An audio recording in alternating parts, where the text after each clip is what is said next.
Chères sœurs, chers frères de notre merveilleuse planète Terre, lumière pour toi. Cette vidéo sera consacrée à l'énergie de la planète Mars qui est rentrée dans le signe du Bélier et qui y restera jusqu'à janvier 2021, c'est-à-dire pendant 6 mois. C'est pas quelque chose d'anodin parce que Mars fait le tour du zodiaque en à peu près 2 ans, donc il reste un peu plus d'un mois, environ 1 mois et demi par signe. Et là, il va rester 6 mois, c'est-à-dire qu'il avance dans le signe du Bélier, puis il se met à rétrograder, il avance, il recule, il va en mode direct, en mode rétrograde, et il fait ça pendant 6 mois. Alors déjà, il faut savoir que le signe du Bélier, c'est son signe de prédilection, avec le Scorpion. Mars en Bélier, oui, effectivement, ça a fait couler beaucoup d'encre, et c'est pour ça que je tenais à faire cette vidéo, pour donner quelques précisions. Ça a fait couler beaucoup d'encre. Oh mon Dieu, Mars rentre en Bélier, c'est une position où il peut y avoir de la guerre, de la violence, c'est possible. Mais vous savez très bien que, en tout cas ceux qui suivent ma façon de travailler en astrologie, rien n'est fataliste, rien n'est déterminé.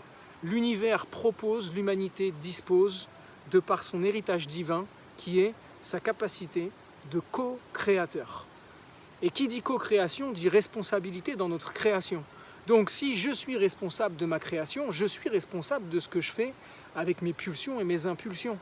Donc Mars en Bélier, oui effectivement, c'est l'énergie du patriarcat, c'est l'énergie du combat, de la guerre, du conflit, c'est l'énergie de la confrontation. Donc c'est une invitation vraiment à confronter les choses une bonne fois pour toutes, d'aller confronter nos vieux démons, d'aller confronter, parce que là je parle juste de Mars en Bélier, mais c'est tout le ciel astrologique du moment qui est à prendre en considération avec la grande conjonction Atlante en 2020, au moment où je fais cette vidéo, Jupiter, Pluton, Saturne, en rétrogradation en Capricorne, c'est tous les vieux schémas karmiques de notre humanité. Donc tout ce qu'on vit là, c'est du déjà vu, peut-être pas dans le décor, peut-être pas dans la mise en scène, mais en tout cas dans les échos émotionnels, vibratoires, énergétiques qu'on peut avoir à ressentir dans nos tripes. Tiens, il y a un goût de déjà vu là-dedans. Et comme c'est du déjà vu, j'ai la responsabilité en tant qu'humain que de faire un choix conscient cette fois, puisque les fois précédentes ou la fois précédente, le choix que j'ai fait était un choix qui m'a emmené dans le mur. Alors l'énergie Bélier, Mars en Bélier, c'est les étincelles. Pouf, pouf, pouf. Ça fuse, ça pétille. Et s'il y a un mur qui est devant, l'étincelle, elle se dit pas « Oh là là, je vais m'arrêter, je vais faire demi-tour ou je vais changer de direction ». Elle se prend le mur et c'est pas grave, on va en faire péter une autre. Bon, notre humanité, c'est pas la première fois qu'on est confronté à ce genre de choses, mais même au niveau de notre structure individuelle, à systématiquement réagir de façon pulsionnelle, de la même façon, depuis la nuit des temps. Avec notre outil mental, qui est soit parasité ou court-circuité par notre pulsion ou notre impulsion, qui fait qu'on m'a fait ça, boum, je fais ça derrière. C'est bon, si on savait que ça fonctionnait, l'humanité vivrait sur un paradis sur Terre. Or, ce n'est pas encore le cas.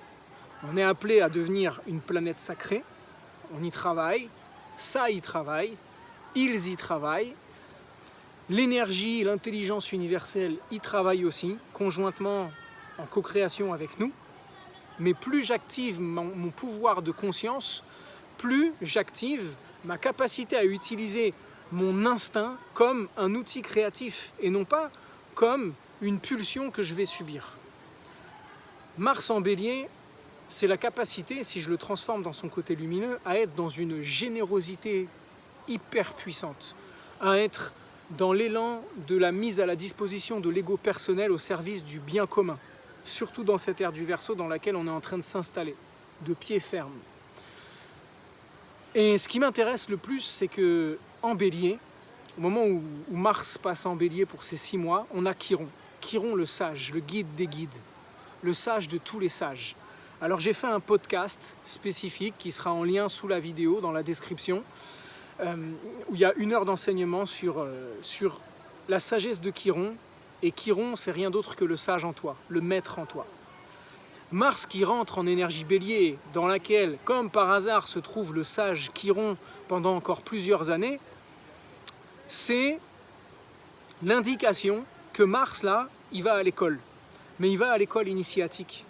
Il va rejoindre le plus grand initié que peut connaître la mythologie, que peut connaître l'archétype ou les archétypes de l'humanité. Chiron, c'est le grand maître parmi les grands maîtres. Mars, c'est comme si là il allait dans la grotte de Chiron et qu'il allait être initié par lui pendant 6 mois. 6 mois de formation intensif de l'énergie martienne chez Chiron. Et Chiron, lui, qu'est-ce qu'il fait dans sa grotte? Il met l'individu en état de conscience modifié, c'est un chaman, hein, pour aboutir à une technique thérapeutique ou pour aboutir à quelque chose de thérapeutique. Là, avec Mars, Chiron, il va lui dire « Ok, regarde bien en face, je vais te mettre un miroir qui va te mettre en état de conscience modifié et qui va te faire face à tout ce que tes abus ont généré comme souffrance. » Les abus de Mars, c'est le patriarcat, c'est l'abus du masculin, mais du masculin au sens général, hein. C'est pas que les hommes, c'est l'extrême de l'énergie masculine dans laquelle on a vécu pendant des centaines, voire des milliers d'années, de patriarcat qui a fait autant de mal aux femmes qu'aux hommes. C'est de voir en face ce que l'abus, le pouvoir abusif, hiérarchique, du pouvoir écrasant de Mars a pu faire subir. Et fait encore subir aujourd'hui. Tant qu'on ne confrontera pas ça, on ne pourra pas passer à l'étape supérieure de Mars. C'est aussi l'abus sexuel, Mars. Tout ce qui parle des abus sexuels, du pouvoir abusif, Mars l'épée, le phallus, qui pique, qui n'est pas là comme la tige de jade, le phallus, le sexe masculin qui vient sacraliser la yoni, le lingam qui sacralise la yoni, le temple du féminin sacré, qui vient la sacraliser tout simplement, on ne va pas rentrer dans les détails, mais qui vient la violer, qui vient violer le temple, qui vient lui faire mal, qui vient piquer. Mais c'est aussi une métaphore tout ça. Donc il va falloir qu'on fasse face à tout ça pendant ces 6 mois. Effectivement, ça pourrait être une position dangereuse, et elle le sera pour la plupart des humains qui dorment, qui sont endormis dans la matrice et qui ne veulent pas se réveiller. On va avoir des humains qui vont tout simplement subir leur peur, parce que la colère martienne, où est-ce qu'a mené la colère de Mars pendant des centaines et des milliers d'années? La colère vient de la peur. Donc la peur, c'est quand je vis en mode survie et que je vis en dessous du diaphragme. J'entends là les 3 premiers chakras, qui sont importants, hein, mais ça serait intéressant qu'on aille explorer avec notre conscience les plans subtils des plans vibratoires supérieur, dans le sens vibratoirement plus élevé, avec une conscience plus élargie, dans l'amour, dans la communion avec l'univers, avec la mère nature, et non pas quelque chose à soumettre, parce que encore une fois, soumettre la nature pour la dominer, c'est encore le masculin qui veut soumettre la mère divine, l'énergie féminine, la violer, y a encore ça. Si on s'intéresse à l'énergie de Cérès, qui a été très forte aussi cette année, c'est l'écologie. Comment à chaque fois qu'on laboure la terre, qu'on met des pesticides, on viole le féminin, on viole la terre. C'est la même métaphore. Voilà encore une expression du pouvoir martien, phallique, abusif. On a aussi les architectures dans lesquelles on vit, qui sont que des tours, des phallus en puissance, dans lesquelles au sommet on a le bureau du patron, dans la métaphore, et puis en dessous, les bas étages, où il y a des gens qui doivent répondre aux ordres, et puis ceux qui n'ont rien à dire et qui doivent fermer leur gueule. On a la tour Eiffel, qui est un phallus en puissance, un phallus moderne, qui gît sur le champ de Mars. À la limite, encore une fois, si on avait la tour Eiffel, qui est un phallus qui gisait sur le champ de Vénus, là on aurait une sorte d'harmonie. Ou encore, des architectures en dôme, tout comme on peut le voir dans la nature, les oiseaux qui font leur nid, tout est rond dans la nature, c'est du féminin, c'est de l'utérus, c'est le nid, la planète Terre, le nid de l'humain. Donc Mars qui rentre chez Chiron, il va se faire initier. En tout cas, c'est une invitation, ça serait dommage, c'est l'occasion pour chacun à se dire, ok, waouh, en quoi là est-ce que la vie me reconfronte à mes propres colères, à mon ego, parce que c'est le pouvoir de l'ego, Mars en bélier, l'ego qui agit dans toute sa puissance ou qui réagit dans toute sa puissance.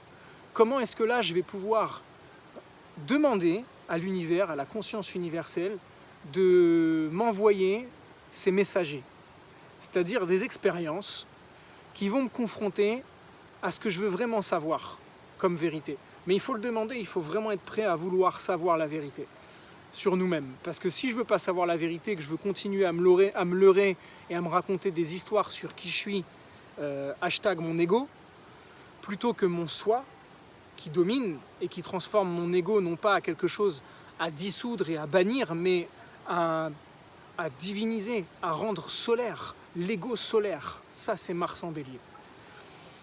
Si on demande, on va avoir des expériences. Même moi, j'en ai. Je suis même très surpris de voir à quel point, dans les moindres recoins, j'ai mon ego encore qui me joue des tours, qui me fait aller dans des phases. Je me dis, mais waouh, t'es à fond dans ton ego là. Et du coup, je demande à Chiron ses enseignements. Quelle est la meilleure chose que tu pourrais m'enseigner, me transmettre dans cette situation? Et là, je respire.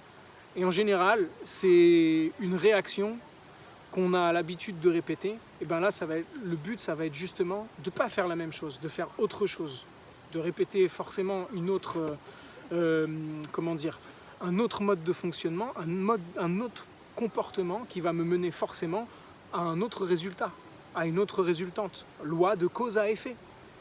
Si je ne fais que être dans les mêmes réactions égotiques, je vais forcément provoquer les mêmes résultats qui sont issus de mes pulsions égotiques. Alors, au début, il n'aime pas ça, l'ego. Hein. Moi, je peux le voir quand je change de comportement ou je décide de dire non, l'ego, je ne te laisserai pas. Et là, je me laisse aller à expérimenter un autre comportement. Et si là, je faisais autrement? Alors, l'ego, il n'aime pas, mais derrière, il est redéfini. C'est ce qu'on appelle redéfinir qui je suis, qui je pense être. Et dans la culture hébraïque, quand Moïse arrive devant le feu sacré, au sommet du mont Sinaï, il demande à ce buisson ardent « Qui es-tu » et il lui répond « Echier, Asher, Echier ». Ça veut dire, ça a été traduit comme « Je suis ce que je suis ». Mais la véritable traduction est « Je serai ce que je serai ». Je suis ce que je suis, c'est quelque chose de figé. Je serai ce que je serai, ça veut dire que je suis en perpétuel devenir. Donc, le divin en toi est en perpétuel devenir. Ce que tu penses être n'est qu'une version figée de l'image que tu te racontes de toi-même. À partir du moment où tu es prêt à l'abandonner, tu vas voir qu'il y a plein d'autres choses qui vont émerger. Alors moi, je vous partagerai ça au fil de mes vidéos, puisque j'essaie d'appliquer au maximum, parce que c'est là ma promesse d'authenticité par rapport à vous et par rapport surtout à moi-même, que de prendre conscience de ce que je transmets ou de ce qui passe à travers ce que je transmets pour l'appliquer systématiquement dans ma vie. Parfois, je me dis, waouh, là, par contre, tu n'as pas appliqué ça. Donc, reviens en arrière, fais le travail et ensuite, l'inspiration va venir encore plus. Mars, qui est initié par Chiron, c'est vraiment l'opportunité de devenir le fin stratège. Celui qui est sage, celui qui va dominer ses pulsions, qui va vraiment être formé à la sexualité sacrée. Qu'est-ce que la sexualité sacrée ? Faire l'amour, ça s'apprend. Maîtriser son ego, ça s'apprend. C'est faire du Lego. C'est construire, déconstruire systématiquement parce que, en tant qu'âme, comme on est dans un constant processus évolutif, forcément l'âme a besoin d'un costume qu'on appelle l'ego, qui lui, s'il reste figé, elle reste enfermée dans un costume. Encore une fois, je reprends cette image. Je suis enseignant d'arts martiaux, astrologue, ça m'épanouit totalement. Mais il y a encore quelques années, j'avais le costume du comédien, parce que c'est là où j'adorais changer de costume, vraiment pour le coup. Mais j'ai fait plein d'autres métiers, j'ai voulu être plusieurs choses. Et au fil de ce que je ressentais au niveau de mon âme, je réinstallais une façon d'être, ou en tout cas de m'exprimer dans ce monde qui me permettait d'expérimenter ce rôle pour me nourrir, pour m'enrichir, pour ressentir ce que ça me faisait. Donc, à quoi est-ce que tu aspires en tant qu'âme et comment tu pourrais justement atteindre à cette réalisation dans un ego solaire, c'est-à-dire qui répond totalement au rayonnement de ton âme. Voilà pour Mars en Bélier. N'hésitez pas à poser vos questions sous la vidéo. Vraiment, c'est une joie pour moi de pouvoir y répondre. Et c'est un processus créatif. C'est à nous de jouer. Collaborons, soyons des co-créateurs avec l'univers et avec les forces de la lumière, parce que plus on devient des êtres conscients, plus on nous permet de co-créer avec l'univers. Si je reste un être endormi, notre pouvoir de co-création, il est très amoindrie.